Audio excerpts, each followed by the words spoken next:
Hello everyone. Today we have an incredible story from Valerie, who shares her near-death experiences.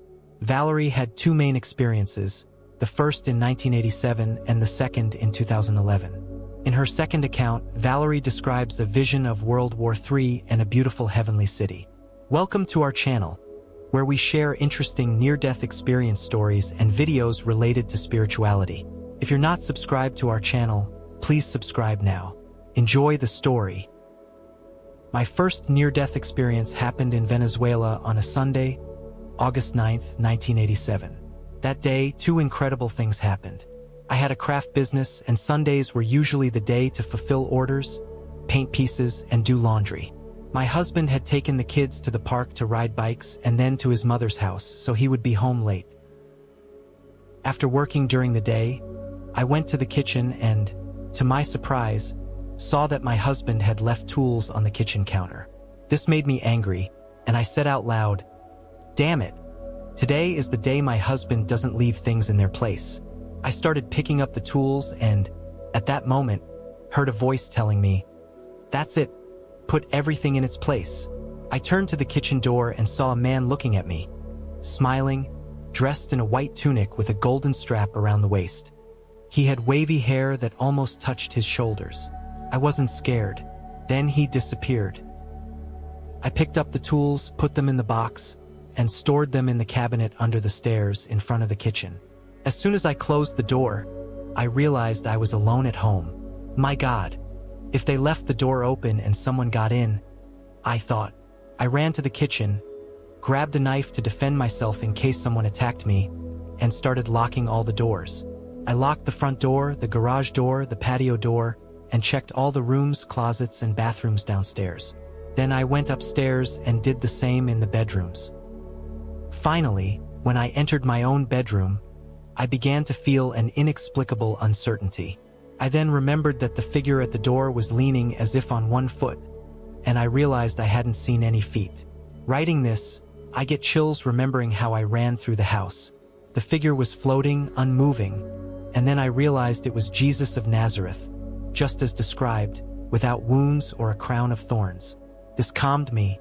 Entering the bedroom, I told myself it would be better to stay there and be done. I took the remote control, turned on the TV, and started watching a movie. I didn't even want to take a shower, fearing someone was in the house, and left it for when my husband returned. I watched TV for about an hour and a half and felt that my husband had arrived. Great, they've arrived, I thought, and continued lying down. At that moment, I saw a beautiful bright light approaching the bedroom window. A female voice with an authoritative tone said, "We are coming to get you." At that moment, my husband was taking the kids to their respective rooms and then coming to our room. Before he opened the bedroom door, I was out of my body and tried to return but couldn't. The light ball almost entered the room through the window, and I felt my body very heavy and couldn't move. I observed myself, ran towards my husband, who hadn't yet opened the door, and was already beside him in the corridor. He couldn't see or hear me.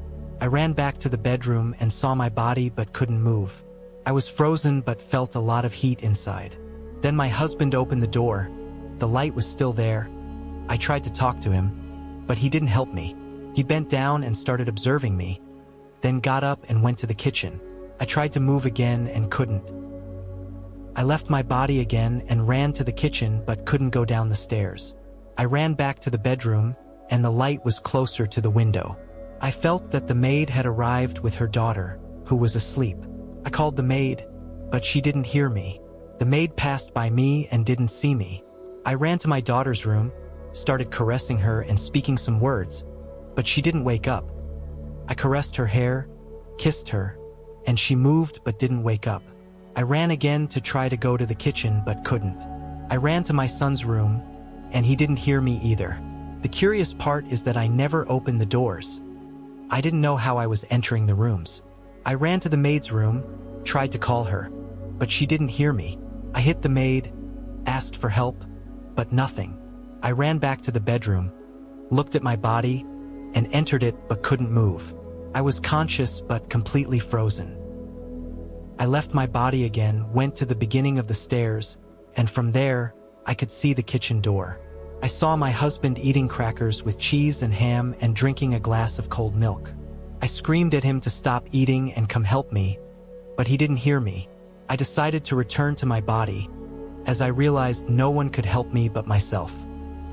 I entered my body, the heat was intense, and at the same time I felt very heavy. I felt the bed sinking and could fall to the lower floor because of the weight. The lights started moving away, and my husband entered the bedroom.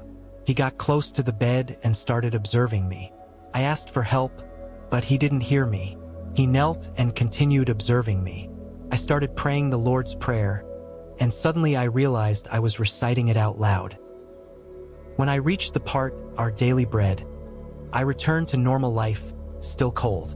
Suddenly, I felt a strong impact and a loud sound, like when a big machine suddenly jams, something like track, track, track, coming from my heart. I opened my eyes and told my husband, "Well, you're crazy. They were trying to take me away through the window, and instead of helping me, you were just eating and didn't help me." I told him I was very hot and asked him to accompany me to the bathroom, as I didn't want to be alone. He touched me and felt that I was sweating a lot and very cold. He told me to drink water. He had brought a glass of water, and I, still in bed, drank it and poured some over my head before going to take a shower. I didn't want to sleep, fearing they would come to get me, and stayed up all night. My second experience happened in Miami, Florida, on November 12, 2011. I was writing and reading emails around 9 p.m. A little before 10 p.m., I got up and told my husband, "Good night. I'm going to sleep. I'm bored." He asked why so early since I usually go to bed around midnight or later. I responded again, "Good night. I'm bored," and went to the bedroom. I lay down in the usual position, face up, and fell asleep. I didn't know how long I had been asleep when I left my body and immediately found myself in World War III. The weapons I saw were completely strange and different from conventional weapons, and the devastation was horrible. There were dead people everywhere, destroyed roads, buildings, children, animals, trees, and the water was contaminated. The world was deplorable, and I died. I returned to my body and told myself I needed to go back and see more. I left my body again and saw many wounded and mourning people, and much devastation. Suddenly, I found myself back in my body and began to feel that all the molars in my lower jaw had been removed, and I felt much pain. It felt like my neck was being pulled with ropes towards my shoulders, with much pain between both shoulders. At the same time, I felt as if a belt was tightening me from the shoulders to the start of my nipples. I was frozen and motionless. Then I realized my husband was in bed. I tried to move and couldn't. I left my body again, flew quickly at an incredible speed, and found myself in front of God. I explained to him that I still had things to do, and bang, I returned to my body in milliseconds. I no longer felt pain, but I felt much peace. I tried to move again and couldn't. I returned to God, pure energy, and explained that I was alive but couldn't move, and bang, I immediately returned. The belt felt tighter, but I didn't feel pain. I began to feel they were placing a chip about a foot in size in my right forearm, passing through my chest and coming out of my left forearm. The chip was made of transparent material with many transparent little points. When they were inserting the chip, I felt as if energy was being transferred to my body, like when seismographs detect and record an earthquake. The lines were very close on a legal-sized white sheet of paper that was passing around me, and I heard the noise of a great turbine, something like whoosh. I didn't feel pain, and then I could move the little finger of my right hand. I was still stiff and cold when I touched my husband.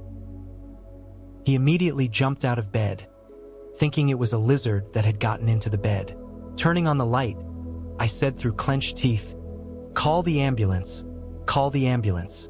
He heard me and called 911. I got out of bed in any way I could, looking like a robot walking to the living room. I told him again, through clenched teeth, that I didn't feel pain but that my whole body was stiff. I asked him to tell the operator it was a heart attack, and he did. When the ambulance arrived, I was feeling calmer but still felt I wasn't myself. They asked who was ill, and I responded, "Me," through clenched teeth. They asked if I felt pain, And I said no, but still felt stiff and very cold. But I wasn't cold. The paramedics took my vital signs, and to everyone's amazement, everything was fine. They asked if I could walk to the ambulance, and I said yes. I thought that if I said no, it could take longer, and I couldn't let the minutes pass because there were 2 cars to move to let the ambulance back up, and then they would have to wait to bring down the gurney. As best as I could, I went down the 3 steps and took 6 steps to the ambulance. There, they told me to lie down, which I did very carefully. I was still stiff. One paramedic started to pinch and inject my right hand, while on the left, another paramedic placed the clamp to measure oxygenation. I told the paramedic that I was starting to feel the pinching in my right hand because she couldn't find the vein. I always donate blood, and it was the first time they didn't get my vein quickly. She had pinched me 6 times. The guy on the left asked if I was allergic to aspirin, and I said no. The guy on the right told me they were giving me 3 children's aspirins and to take them with this little glass, so I did. They asked if I was taking any medicines, and I explained that I didn't have a thyroid gland, as it had been removed with a radiation pill. I felt something wanting to come out of me and vomited something black or intense wine-colored, like a liver with a gelatinous mass. I vomited to the left of the paramedic. At that moment, my spirit sat down and left the ambulance, starting to fly quickly. I heard one paramedic tell the other to remove the pantyhose. I tried to hold on to it, but then I found myself inside an immense salmon-colored dome and saw, far away, a beautiful city. I turned around and saw my body on the gurney inside the ambulance, another ambulance behind this one, and farther back, my husband driving the car. I didn't care about this. I only wanted to continue my flight to the beautiful city. I heard many people calling my name, but I only wanted to continue my journey to the beautiful city. I found myself inside the hospital, with many tubes on my face, listening to voices and continuing my journey to the beautiful city. I turned and saw my husband talking to a man in a suit and white shirt inside an office, far from where my body was. At the same time, I saw around 25 people around my body and continued flying. I started hearing the sound of silverware, but they were surgical instruments, feeling they were sounding inside my sternum. I continued flying and, at the same time, told my husband, "Tell him I don't have a thyroid and that I take artificial hormones." The man asked if he knew what medicines I took, and he said he didn't remember. I told him to say the name of the medication and the number of milligrams, but he didn't hear me. I said it louder so the man would hear me, but nothing. I tried to take my husband's hand, but my hand went through his hand, and I screamed, "You can answer that I take the medication." I continued flying, and then he answered with the name of the medicine, and the man wrote it down. During my flight to the beautiful city, which was now closer, a large salmon-colored block fell in front of me. I flew around it to pass, and my journey continued. Once closer to the city, another block fell diagonally, as if the block was hindering my arrival in the city. This happened 5 times, and each time the block was much bigger, and the city more beautiful and closer. Just when I was ready to enter the great city, a big voice, something like when a big thunder comes down and booms strongly, in a very authoritative form and very loud, said my name. I started to feel an incredible force, like a big turbine pulling me back. Just as I was returning, I could see the moon and a big transparent being, like a jellyfish, holding the moon over its head and the planet Earth between both feet. I didn't see the same people around me as before. Instead, other people were taking my body to another room. I saw my husband outside, sitting down with tears in his eyes. He was a little away from where they were taking my body. They put me on a bed, and I didn't have tubes in my throat. I opened my eyes and said, "What is going on?" I was so serene, with great peace inside me and much security. A nurse said I couldn't get up, called, and a doctor arrived. He was one of the doctors I saw when my body was surrounded by about 25 people around the gurney. He asked me how I felt, and I told him very calmly, "I'm fine, no pain at all." Then he told me I couldn't move because they had put a mesh and stent in my heart and that I couldn't stand up because I had a blocked femoral artery. I answered, "Yes, I have seen it." They gave me a saline solution in the intensive care unit until the next day, when they made me stand up. On the 15th at 3 p.m., I was already home, doing my normal routine without chest pain. 2 weeks later, I was working normally, taking my medication. After a year, I started to feel slight discomfort in my sternum. During my trip to the beautiful city, I turned around several times and saw my body nearby, but I didn't care at all about leaving my body and continuing my trip to the beautiful city. I felt so much happiness inside myself while flying, and also felt the breeze of cool air while traveling and the intensity of the air according to the speed. Thank you for watching the video until the end. Share it with those you love so that more people know that there is something beyond earthly life. That's all for now.